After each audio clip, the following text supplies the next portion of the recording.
righty. Hello, everybody. My name is Ryan MacArthur, and I'm going to be delivering the webinar today. Just to briefly introduce myself, I've been a career strategist, and I'm actually a second-generation resume writer. Been doing this for about 12 years now. When there was the Top Voice program on LinkedIn, I was a top voice for job search strategy and career counseling, which is just a fancy way of saying I spend a lot of time on the internet trying to help people navigate this, let's call it challenging job market. Before all that, soccer was a big part of my career, both playing and coaching. And that's what actually got me into this space. I would see a lot of my friends get to the end of their careers and not really know what comes next. So as I was winding things down on the pitch, I started to build the practice and became a licensed career coach. But today, I'm the co-founder of a platform called Nari, which essentially has everything anyone needs to navigate the market. And what we like to do through Nari is not just give people the tools, but also show them how to use it, right? So today I'm going to be going through kind of the outline, the basics of a successful job search. And when it comes to a successful job search, in my humble professional opinion, it comes down to four things. Planning, process, people, and perseverance. But before we can start any journey, we need to know where we want to go. And that's where discovering our clarity comes into play, understanding who we are, what we want, and then what we're going to bring to that organization. So whenever I work with an individual trying to figure out this next step in their career, I like to go through a series of questions, right? A little bit of self-discovery. And, few people like to do these types of exercises because they've probably done it once at some point and feel like they don't need to do it again. But in my humble professional opinion, especially the way the job market is changing so rapidly, as is the way of work, we need to ask ourselves these questions at least every few years, if not every, 6, 9, 12 months.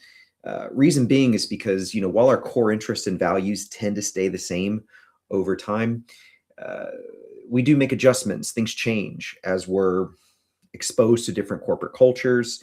We meet new people, read new books. So really narrowing down and defining, okay, what does that ideal situation look like? And where am I at my best? These are critical questions to ask yourself. And look, the answer isn't always going to be obvious. And sometimes it takes a lot of conversation, thought, working with a coach, even just running a few questions back and forth with, ChatGPT or Claude or something. But the more you can speak about these things out loud, the more you can really define as closely as you can, what does that ideal situation looks like? It makes the rest of the process so much easier. So as part of the questions I like to ask folks, again, we really drill down into the specifics, right? Because when you want to make a change, but you don't know exactly what that change looks like, sometimes it can feel like you're staring at an ocean and saying, all right, where the hell am I even supposed to go here? You go on LinkedIn at any given time, you can see hundreds of thousands, if not millions of jobs posted. And what a lot of people end up doing when they need to find a new job or they want a new career is they just start doom scrolling through their phone and go into these kind of death spirals of job application after job application that just leads to rejection. So instead, what I would rather do is be very strategic and very deliberate with who I reach out to, how I position the resume, and what I put on LinkedIn. And to be able to do that properly, we have to go through kind of a series of questions that helps us identify what matters most to us. And I would really encourage you to write these responses down. Great stuff to talk about with a coach, a peer, a mentor. Again, we often internalize things related to our career, job search strategy, things like that. But the more open we can be, the more we can communicate what we're looking for and that we're in the market. That's when those kind of serendipitous opportunities can sometimes fall in our lap. So let's start with the basics. what are the types of roles that interest you, right? What are the things that you do well? What gets you excited? And the thing I like to challenge people on is, don't just look at a job title, right? Job titles are very subjective depending on the company that you're targeting, depending on the region you're located at, depending on just overall what you're trying to do. Instead, I would challenge you to look at a job description and see if you can determine what are the 2 or 3 or 4 main problems that you'd be solving at that company. Do you have achievements that show you've solved the same or a similar problem? If so, you want to get it in that section, or you want to uh, focus in on that, right? Because what we want at the end of the day is we want our achievements to align with the jobs that we're targeting, right? When we just have a list of responsibilities on our resume, on our LinkedIn profile, we're not really giving the recruiter, headhunter, hiring manager a lot of information, right? Instead, what they really want to hear about are your achievements and your accomplishments. And going back to what I said about, instead of just looking at the job title, looking at, okay, what are those core deliverables at this new job? Do I have achievements that show I've solved the same or a similar problem? If that's the case, it makes sense to target that role. If I'm struggling to find achievements or accomplishments that demonstrate I've solved those same or similar problems, it's going to be an uphill battle for that particular role, right? So again, focus on what are the deliverables, what would you be focusing on the role, as opposed to just what the job's called. Think about aspects of your career that maybe you struggle with, right? And answering this question can sometimes help you choose to either leave certain roles behind or gain new training, upskilling, pick up new certifications, things like that. And when it comes to what do you struggle with, what's your greatest weakness, what would you consider your greatest failure? Very common questions that come up during an interview. And what do most people do? They dwell on the negative. They focus on the thing that might be holding them back. Instead, what I would challenge you to do is not just talk about the negative, the thing that you struggle with, but talk about how you fixed it or how you're working on it. And then what are the outcomes? Like, for example, if I was talking about myself, I'd say, well, I struggle with time management. I feel like I'm Superman. I can put the world on my shoulders, and that there's more than 24 hours in a day. But that's not realistic. So here's what I've done to fix it. I've done X, I've done Y, I've done Z. Since then, my customer service scores have gone through the roof, revenue's increased, and our team's performing at a much better level. So I'm not even talking about something I struggle with, a negative, my greatest failure. I'm talking about how I'm making money, saving money, building a better team. When we can accomplish those things, right, that little 2-step pivot, we're talking about value now, as opposed to simply what's going wrong or what's something that we need to fix. So again, getting that messaging right, critical. I would ask you to think about, what are the types of company culture, or what is the type of culture that you want to work in? Where are you going to be at your best? Oftentimes, people don't take into account, all right, what's the environment need to be like for me to just be firing on all cylinders?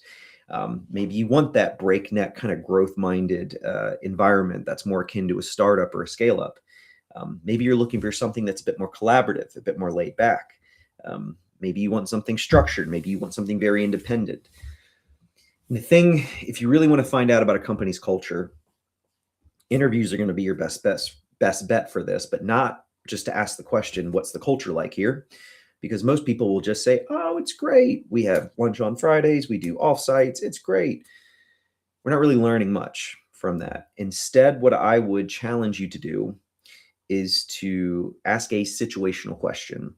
Something like, tell me about a time where you had an employee who is going through a rough time. Maybe they lost a pet. Maybe there's a sick family member at home they're looking after. How did you support that individual while still making sure the team performed the work at a high level? Now, if they can't give you a response, that's a bit of a red flag for me, right? Because life happens. We all know that, right? It's inevitable.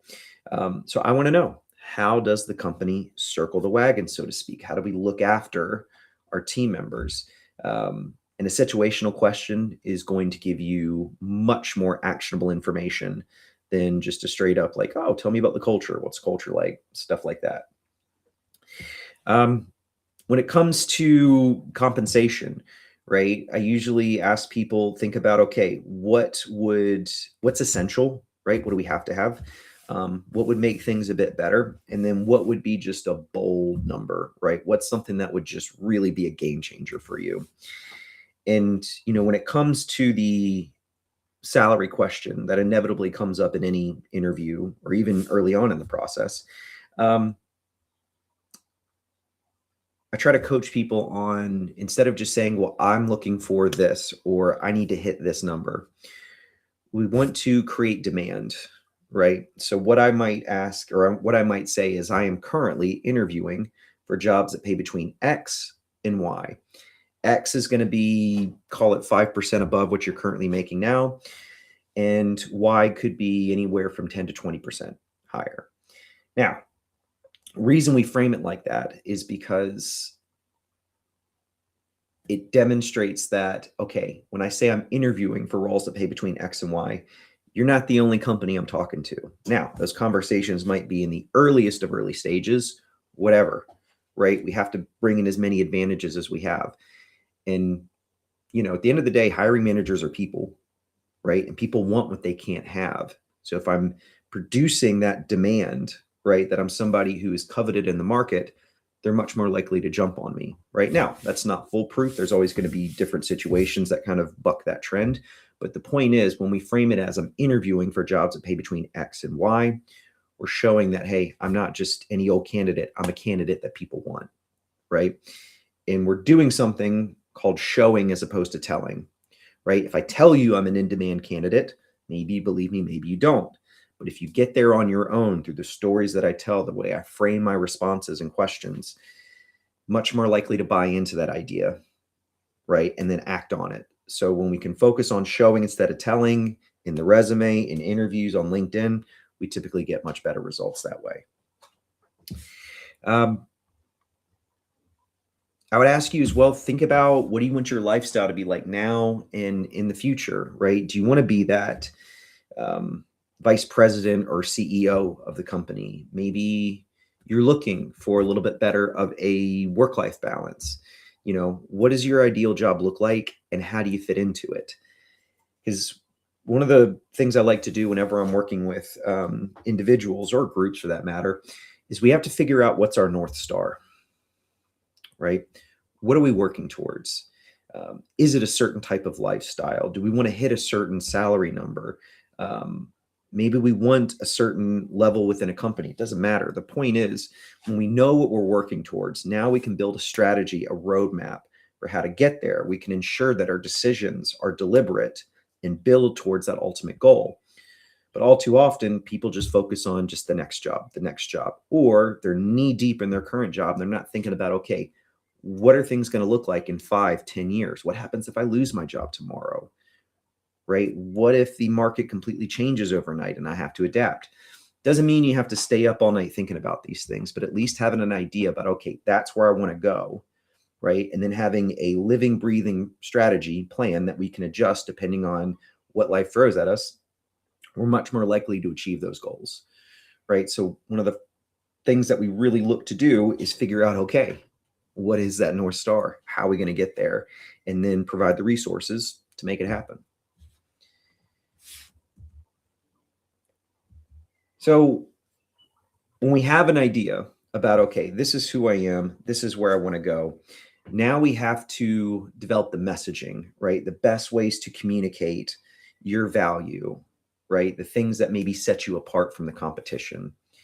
And when it comes to a quick, efficient way of articulating your value, something like an elevator pitch, a personal value proposition can come in handy, right? And when we talk about, your value story, this is an important piece of information that's meant to differentiate you from the competition, right? Where we convey your value, maybe your unique abilities.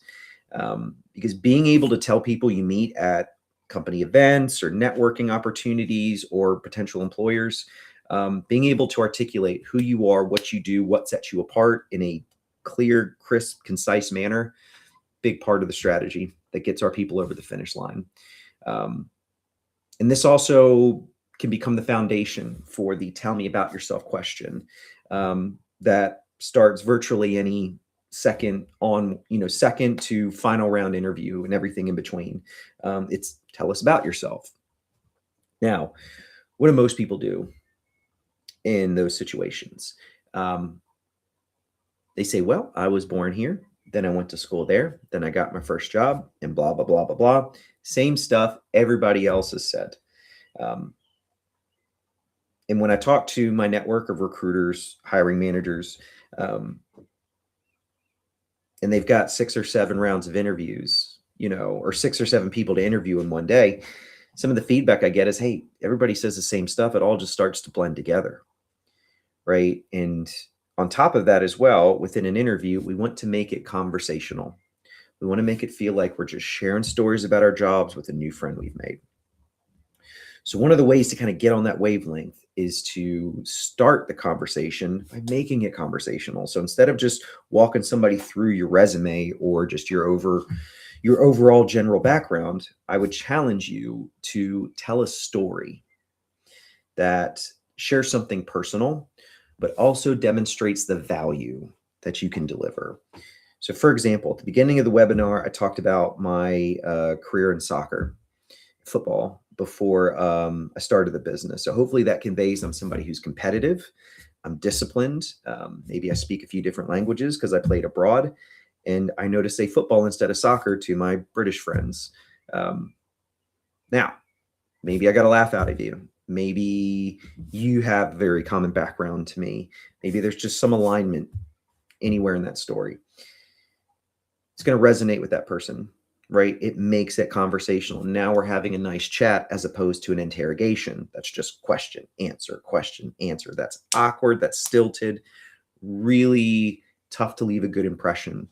And the thing to remember about interviews as well is that most people don't remember much of what you say during them, but they will remember how you made them feel.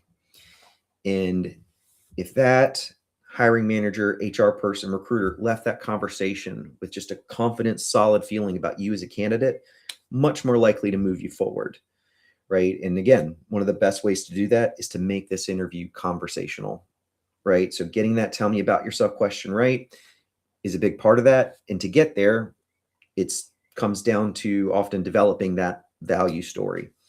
So what I'm going to do is walk you through series of questions. And again, I would recommend jotting this stuff down. Great to talk about with a coach, peers, your partner, whomever, regarding how best to articulate what you bring to the table. So first question is, what is your profession, your kind of general background? I might say I'm an organized and detailed project manager with 10 plus years of success implementing HR programs that enhance people operations.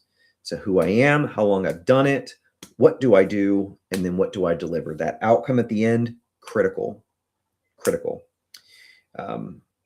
What do you do that creates value, right? And what are the strengths you use to accomplish this? I might say my core strengths are my creative problem solving abilities and my emotional intelligence. And these things enable me to deliver my projects on time, often under budget, especially when I'm dealing with stakeholders with competing goals.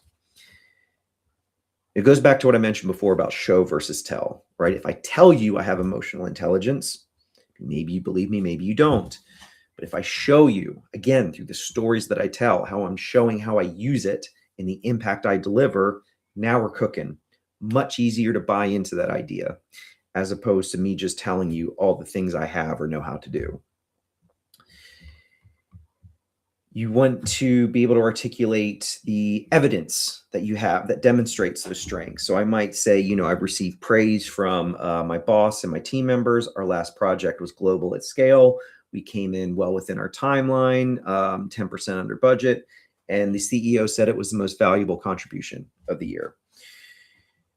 Because when we talk about our value, when we talk about ourselves in professional settings, oftentimes people focus less on achievements and more on responsibilities or themselves. At the end of the day, right? A hiring manager really only cares about how you're going to make their life easier. And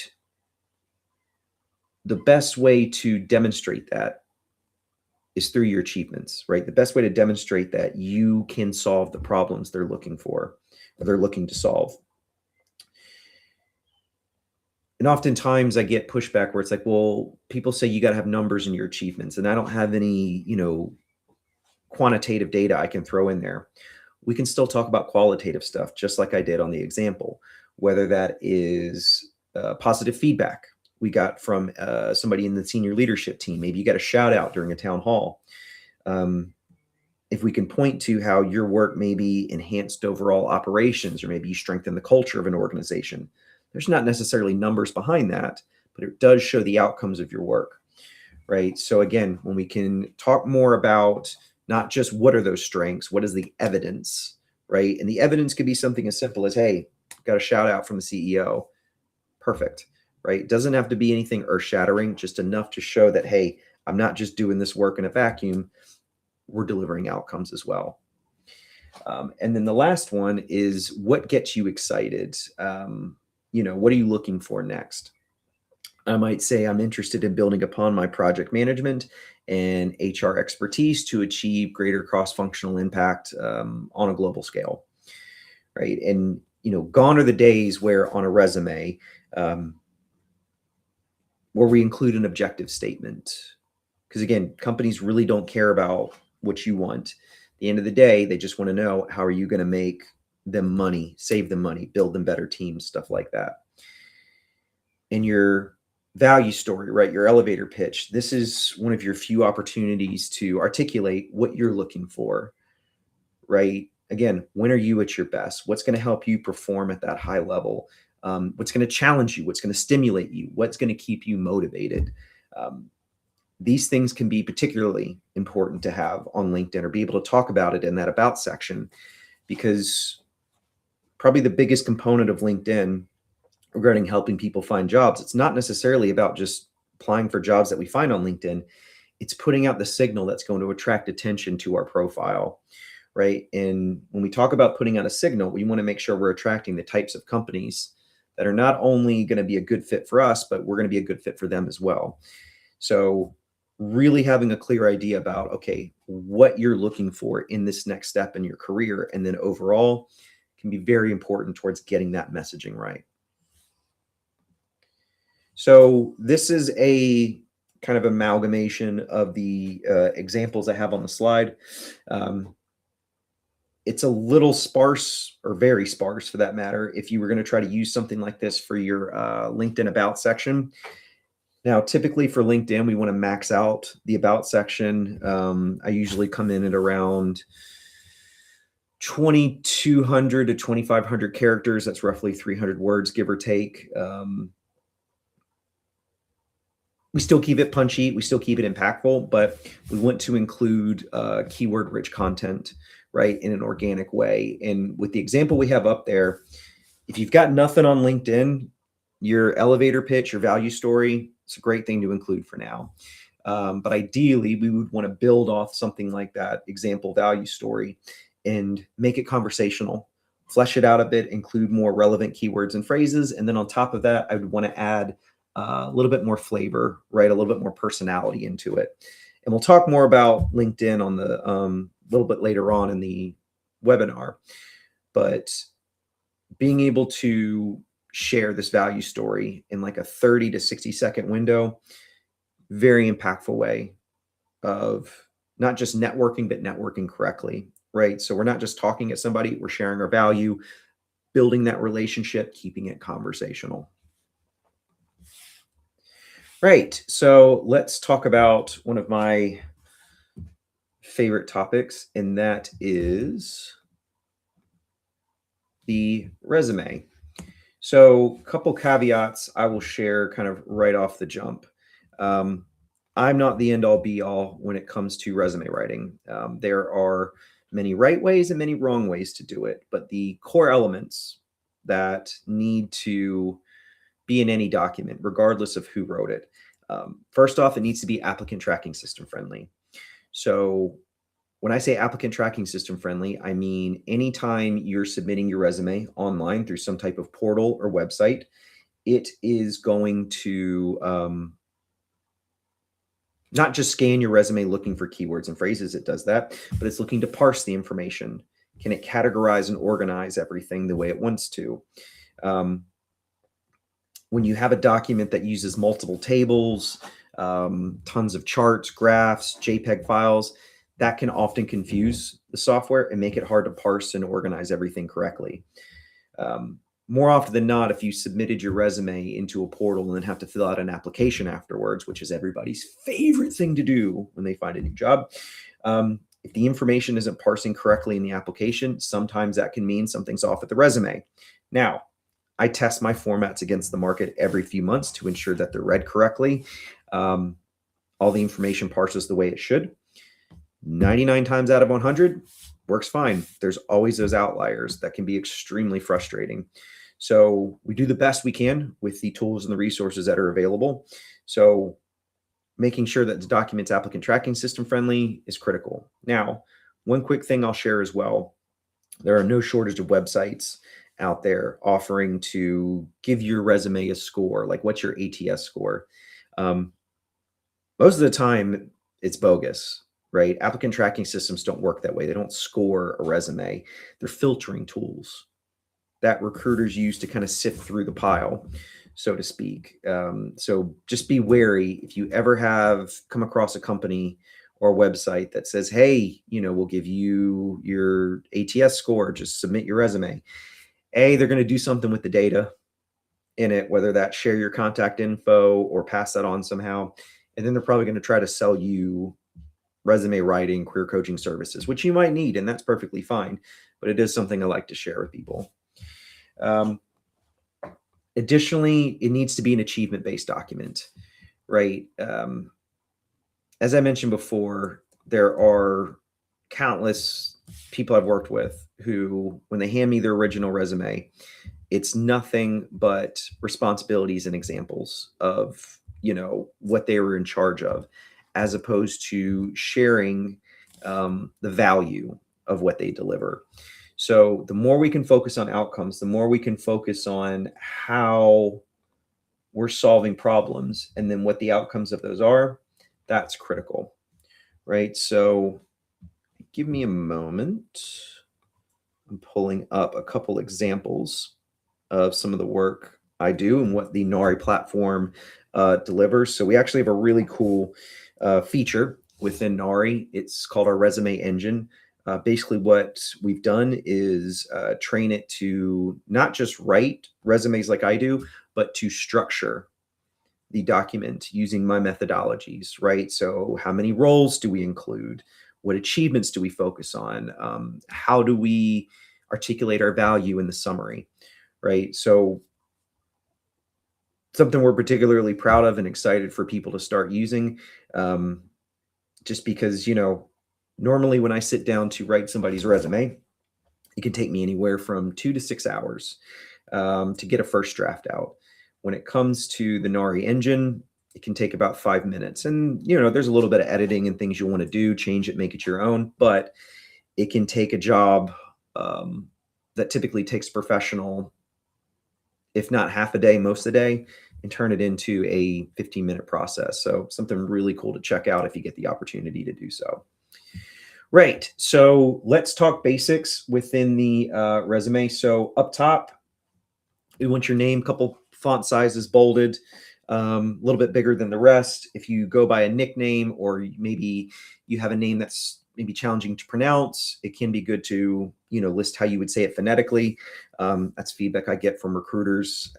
Not necessarily something you have to do, but can be something nice to do. Like, for example, my daughter's name is Lily, but we spell it the Gaelic way. So that's Lilidh.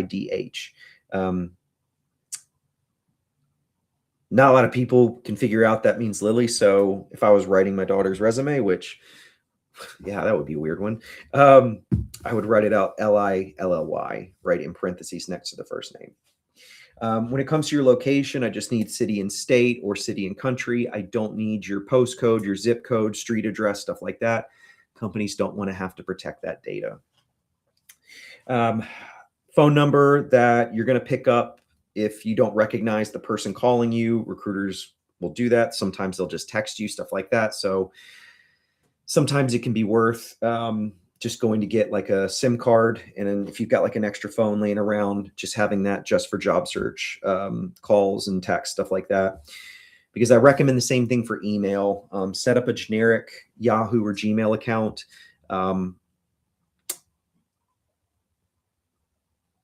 You know, I get asked all the time, if I have a Hotmail account, do people are going to think I'm old?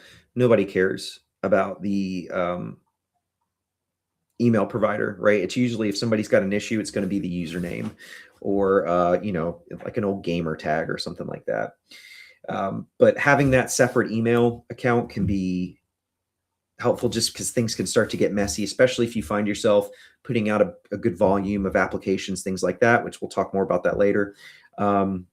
But having the stuff separated from like your personal email, it's just going to save you time.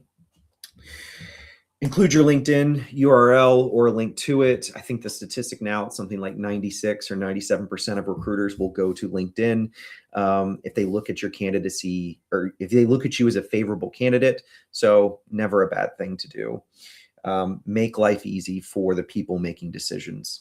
If there is a visual element to what you do, you're a graphic designer, a product developer, maybe you're a software engineer, and you have a GitHub page. Maybe you're in the life sciences sector and you have a Google Scholar page, or you have a bunch of patents and you want to link to, I can't remember what the website is that houses all the patents. But anyway, include that link up top, right? Again, sometimes if it comes down to having a portfolio, like for my graphic designers, illustrators, that's going to be more important than the resume, right?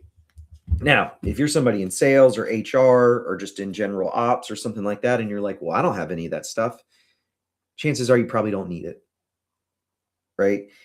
Nothing to get worked up over. It's just if there's a visual element to what you do, people need to see that work, make it easy for them to find it. When it comes to the title, we would adjust that depending on the role. Typically, what's going to be fair game is anything you've already held as far as a title, but we can be a little bit more broad if we need to. So if somebody is in I don't know, maybe they're a business development manager, but they want to move up to that next level, I might use the title business development leader or something like that. But we would get into more specifics on, you know, resume best practices within Nari. That's another thing we do as well is we run group sessions throughout the week where people bring in their resumes. We work on it together with me, share best practices, compare notes, make sure that, you know, that document is as tip-top shape as it can be. And that's all included with the memberships that we're offering.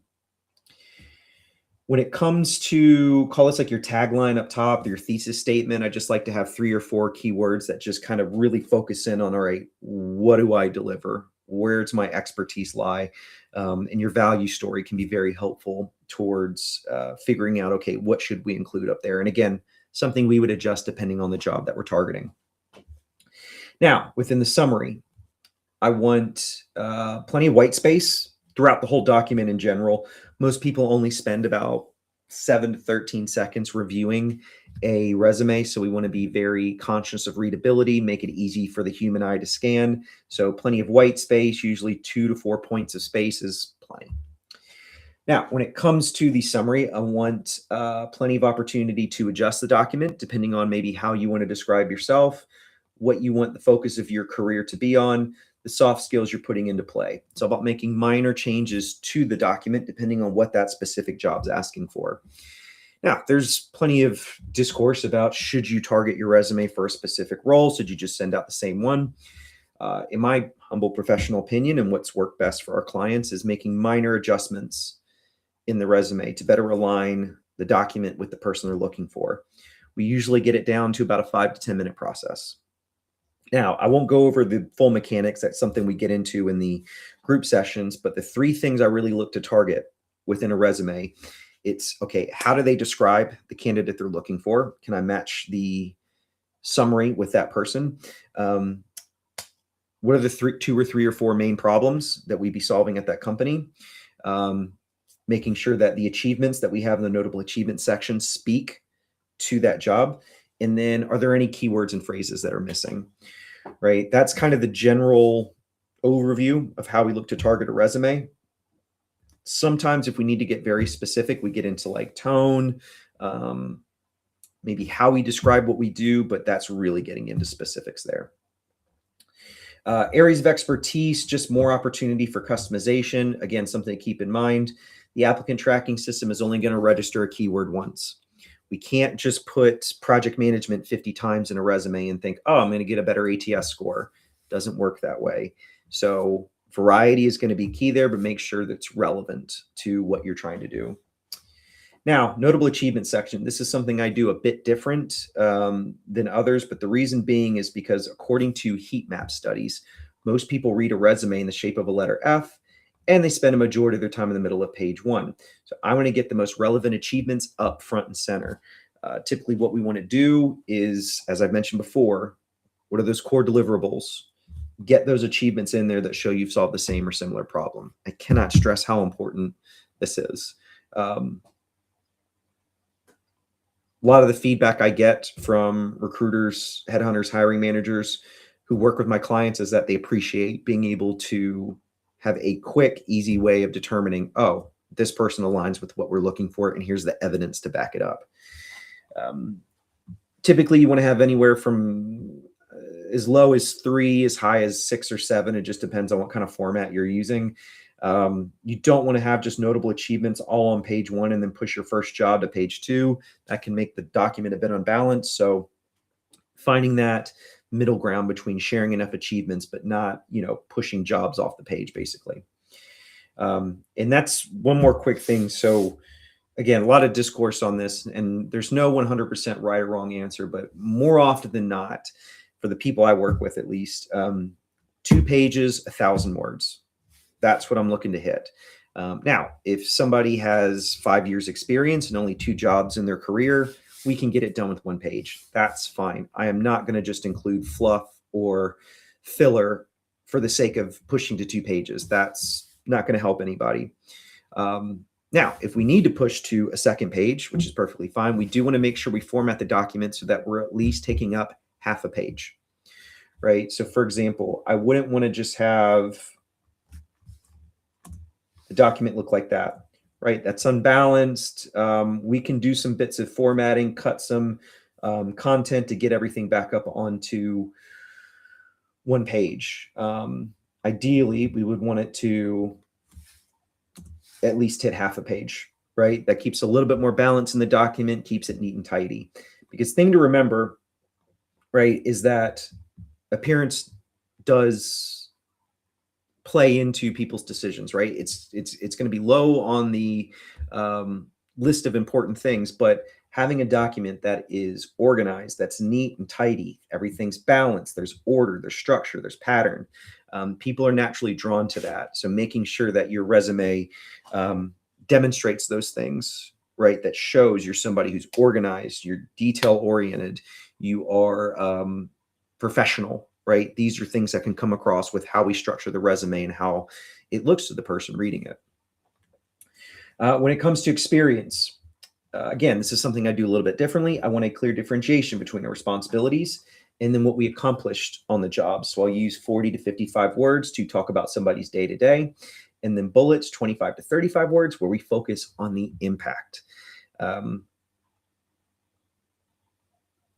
There's certainly going to be opportunities or necessities to go over on those content. I like keeping everything about 3 or 4 sentences within the paragraph explaining what we're doing. Oftentimes, hiring managers aren't as focused on that part. They're much more focused on the achievements. So ensuring that, we're sharing the situation, the action, and the result, that's what we're looking to hit. And if you can do it within 30 words, extra marks. Because what you'll find, it's the old Shakespeare quote, brevity is the soul of wit, right? Don't waste my time, get to the point. And the quicker you can articulate those things, especially your accomplishments, the better, right? And that doesn't mean we have to blow through the story. That doesn't mean we have to cut out important aspects to it. It just might mean we need to be more economical with the with how we describe things, right? So for example, If we write in the active voice, we can often be much more impactful and economic with what we say. So, for example, if I say, I was eaten by zombies, right? Takes few words to get there. That's the passive voice. But if I write in the active voice and say, zombies ate me, which one has a bit more oomph on it? I was eaten by zombies. That's passive. That's weak. Zombies ate me. Short, punchy, much more impactful, right? And when we can translate that into what we share on the resume, right, you can typically include more information, but make it more impactful. And that's what we really want to do. And, you know, accomplishments, these things are going to be the thing that gets you in the door for the interview, right? Sometimes it can be experience, sometimes it can be skill set, but more often than not, hiring managers want to know, what did you do with that knowledge and that skill set, as opposed to just, what do you know? What do you know how to do? And when it comes to getting in things like, I don't know, quantitative data, right, into a resume, because I mentioned before, we don't have to have it. Now, it can be immensely helpful, right? People usually don't need a lot of context to understand a number went from here to there, right? But if we don't necessarily have numbers tied to the achievement, we can tie numbers into maybe the scope of what we were doing. So the number of employees that we were supporting or were in charge of, or the number of offices that we worked with across the globe. Those are subtle ways to get some numbers in there to kind of help boost the achievement a little bit more. And this is something that people can use in the Nari platform as far as building out these SAR stories, and then the engine will then take that information, write it like I would, and then plug it into the resume in the appropriate format. They're SAR stories, right? Situation, action, result. These also become the foundation of your interview stories, right? Most people train on the STAR technique, which is situation, task, action, result. As far as, you know, how we boil that down for the resume, we get rid of the task and just focus on the situation, action, and the result. But we want to make sure the result is taking up a majority of the space there. If it's 95% context and only 5% accomplishment, something's off there. We got to find a little bit more balance with that story that we're trying to tell. As far as some kind of resume do's and don'ts, I can tell you, somebody who writes roughly 3,000 to 6,000 words a day, always have somebody else proofread it for you. If you don't have somebody, you know, tools like Grammarly are fantastic for making edits or picking up spelling errors on the fly. You can copy and paste the body of your resume. Don't put in your contact details into like ChatGPT or Claude and ask it to point out spelling errors. Can be very effective with that.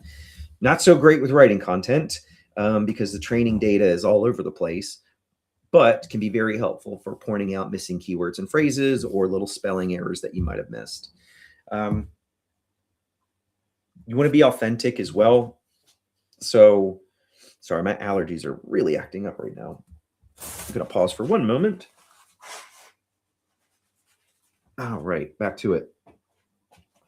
So authenticity is key in the resume and LinkedIn interviews, the whole process in general.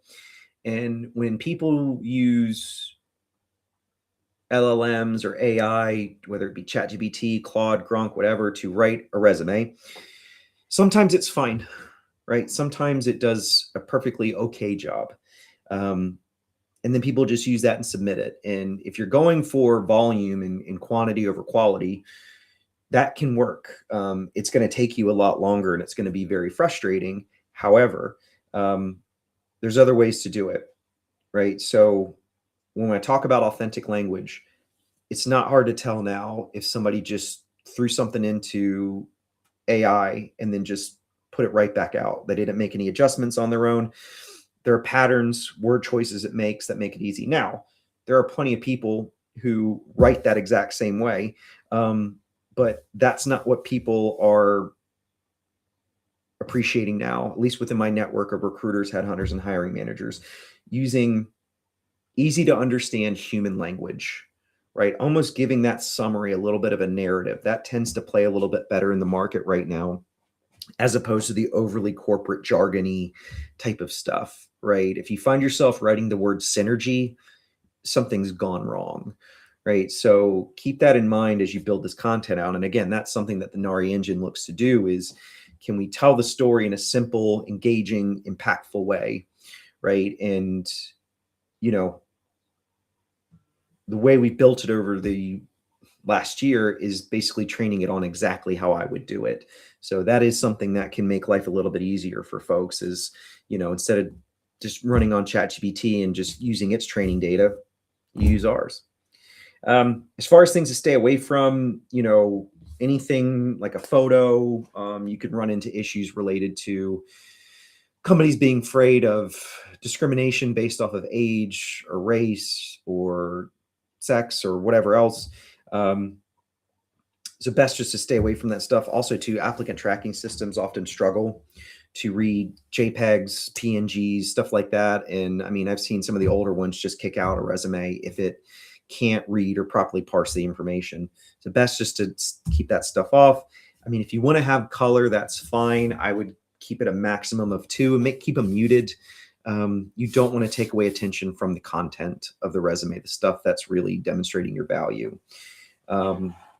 You want to, like we talked about, you got to be careful with text boxes. I do have one format that uses one text box for the profile. But as I said, I test mine against the market every few months to make sure they work. If you're using something you found on like Etsy or Canva or something like that, be careful because it's probably not going to be ATS friendly. But with that said, sometimes it can be a good idea to have a designy type of resume that you bring in with you to interviews, things like that, especially if there's a creative element to what you do. You're a graphic designer, you're an art director, you're an illustrator. Having that version of the resume that shows a little bit of personality and creative flair can be very helpful. But again, if you're a salesperson or an HR, you don't necessarily need to do that. Right. So I'll talk briefly about LinkedIn because I know we've only got about 15 minutes left. The 3 biggest things that at least my network of recruiters, headhunters, and hiring managers always focuses on: profile picture, about section, recommendation section. So profile picture, professional headshots, the gold standard, done and dusted. What I would not recommend is a AI generated photo for a lot of reasons, but typically just stay away from that. Dress like you want to dress at work, right? So if you want to work at JP Morgan, yeah, suit and tie, dress to the nines. You're looking for something a bit more laid back, kind of techie, go with, t-shirt, whatever. Right now, the kind of guideline is business. You can't go wrong with business casual, right? But what I usually tell people is, especially if you're not sure how to dress during an interview, go on LinkedIn profiles of the people who work there. How do they present themselves? That can give you kind of a guiding light about how best to handle that situation.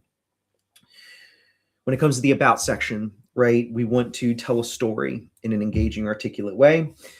I want to lace in keywords and phrases related to what I do, the types of companies I want to attract.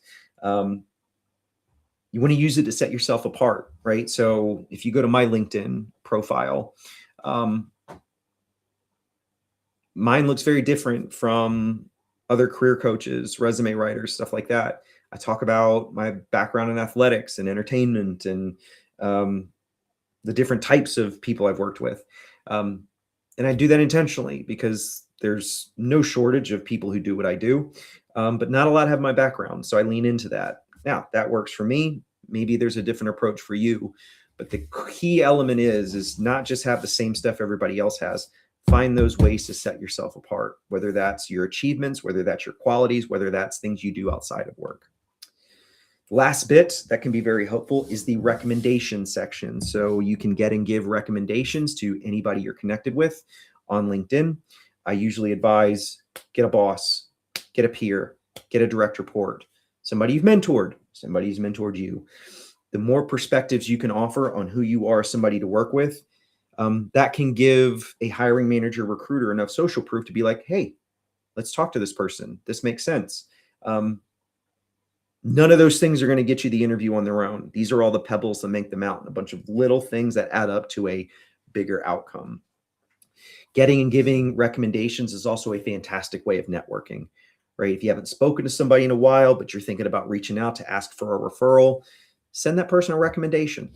Just say something nice about them.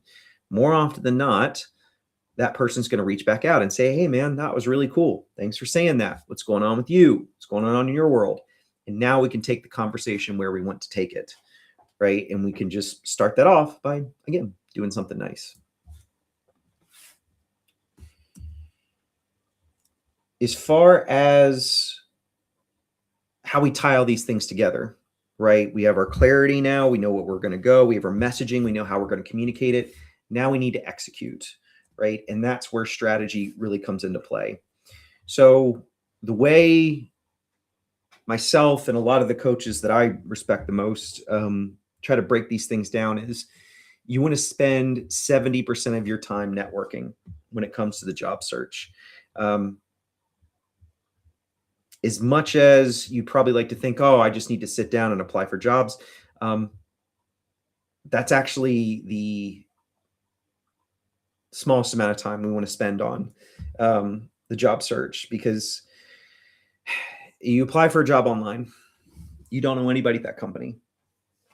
You typically have less than a 1% chance of getting an interview. And that's regardless of what I or anybody else does to your resume, your LinkedIn profile, interview prep, all that stuff. Majority of roles are filled internally nowadays, right? Internal candidates have the least amount of risk. They're already onboarded. They know the company culture. Makes sense. The next rung down are people with referrals, people who have been introduced to the hiring manager, people who've been recommended by internal employees. There's still some risk, but not as much as somebody who's just coming off the street. We have no idea who this person is. Companies would like to think if somebody's being referred by an by a current employee, oh, they're doing it for a reason. If you're looking at a Fortune 1000 company, a FTSE 1000 company, you almost have to have a referral. That is the barrier to entry now, because at the bottom of the list is everybody else, and everybody else is just trying to buy a lottery ticket. And sorry, I am not in the business of gambling when it comes to this stuff. I want to be strategic. I want to be deliberate with how I position myself, what roles I target, right? So that's where the networking part really comes into play. So whenever I talk to people about network who I'm working with, I always say, all right, who are the 5 people that would say the best things about you as a person, as a professional? Take them out for a coffee, send them a nice text message. The more specific thing you can ask, the better, right? If I'm reaching out to my friend Jeff at Google, I might say, hey, Jeff, thinking about applying for a job at your company. I'd love to ask you some questions about how you've enjoyed working there. Just want to make sure it's the right fit. And then what we would want to do is ask questions that typically elicit a positive response. All right. What have you enjoyed most about working at this company? What are some of the cool projects you've got to work on? Make them sell it to you. Because what you can then do is come back and say, hey, your company actually sounds really awesome, and I think I can deliver a lot of value. I would really appreciate it if you could help me with a referral, or if you could introduce me to the hiring manager. Now, sometimes they can do it, sometimes they can't. Sometimes they say they will, sometimes they won't. Sometimes there's a very strict HR process where they don't have referrals. All those things can happen. But when you ask people for help, right, whether it's through introductions, whether it's a referral program, that's how we're getting people over the finish line. Okay. And it's not something that is going to be balanced throughout the different companies you look at. Like, for example, I've had some companies that we've helped people get into offer, I think it was like 5% of a person's salary if an internal employee referred that individual. I've seen it be a $5 gift card on other companies as well. The point is, there's a big divider between the people I work with. They're the people who are comfortable asking for help and the people who aren't. And I'll let you decide who probably does better in the job market. And when it comes to networking opportunities, in-person events can be the best place to find new opportunities right now. So it could be conferences, workshops, roundtables, anywhere where you can kind of rub shoulders and be in the same room as people who speak the same language as you, so to speak. that's where we're finding a lot of opportunities nowadays. There's many different ways to network, but the point is you've got to find the places where the people who do the types of work that you do, or in the same industry, where are they at right now, whether that's online or in person.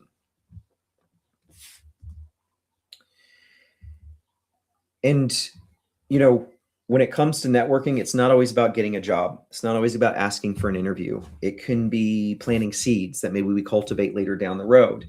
It can be sharing a book about your particular industry or job with a friend. That's networking. When you recommend a new company or vendor, that's networking. When you're asking for help with a referral, that's networking. And when you network correctly, it's going to feel similar to interviews as well. It's going to be conversational, right? It's not about having a pitch. It's not about going into this thing with like a sales plan. It's just, hey, I'm going to either start or rekindle this relationship. We're going to have a nice chat. I'm going to ask insightful questions. And if it feels right, that's when I go in for the kill. And that could mean asking for a referral. That could mean, hey, my background's in sales. I'm looking for these types of opportunities. Really appreciate it if you could keep me in mind. Because I mentioned before, we start with 5 people who would say the best things about us, as a person, as a professional, right? And we start with those 5, but those 5 almost never get you the job. It's the 5 that they know and the 5 that they know. It's that secondary, third level of your network that tends to bear the most fruit. And the more people who know you're in the game, the more those just serendipitous things can just fall in our lap, where it's like, hey, I was talking to my neighbor. He's building out a sales team. I know you're looking for a sales job. Can I get you guys connected? Can I get you on an email chain? Again, people will help if you ask. You just have to have the courage to ask.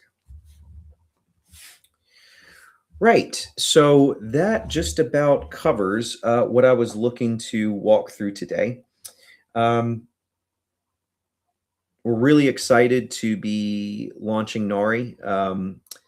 Within the chat, I'm going to put a coupon code that makes it cost only $30. Now, this code's only going to last for 2 weeks, and the first 100 people will be able to use it, because we're really excited about, making Nari available to people. We're really aiming to democratize, for lack of a better word, the whole job search process, because there's a lot of folks out there who need a little bit of extra support and help, because this stuff isn't always taught in high school. It rarely is anymore. I always make the dumb joke, I shouldn't have a job, because all this stuff kids should come prepared with when they're leaving high school. Fortunately, that's not the case. So through Nari,